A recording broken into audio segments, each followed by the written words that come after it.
So, the main difference between online learning and in the classroom is being able to engage students with activities. It can be difficult to organize hands on activities in a virtual environment, but there are a few ways to incorporate it into your lesson. It will definitely have a huge impact on student participation and engagement. Activities reinforce the lesson and engage students. Without participation, students easily tune out of the class. And it's important that students feel like they're a contributing part of the group in order to get the most out of the lessons and really benefit from the experience. So, what are some ways we can incorporate hands-on activities into virtual lessons?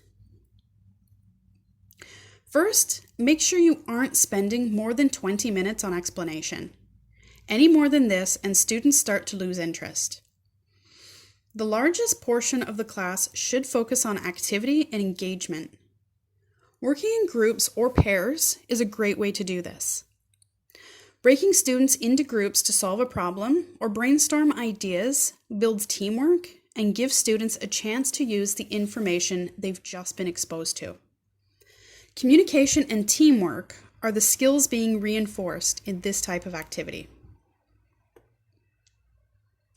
If you aren't using a conferencing program that allows groups, there are some great apps that will allow students to work together without distraction.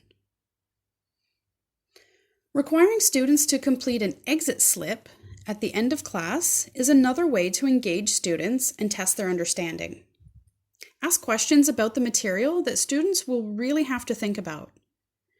Get them thinking out of the box and require them to write examples or rephrase the subject in a real-world context. This type of activity reinforces the lesson and lets you know that students understand the material. Games like Ask the Winner work well because students get to interact with each other and take on the role of teacher.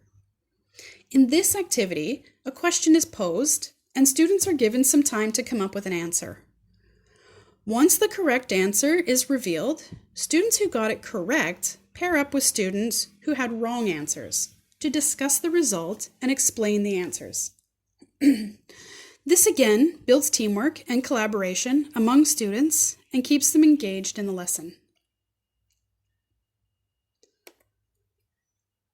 Online environments are also a great place for debate and discussion. You might even find that students who are a little shy to speak out find their voice in virtual settings. Split the class into teams and allow students some time to devise their arguments before presenting. Finally, interactive online games are another great way to keep students interested. Scrabble, crossword puzzles, and online scavenger hunts add fun to lessons, making it easier for students to stay involved. The key to great online lessons is to make sure there are a lot of opportunities for students to get involved and participate. Groups, discussion, and problem-solving activities are great ways to keep students engaged and learning.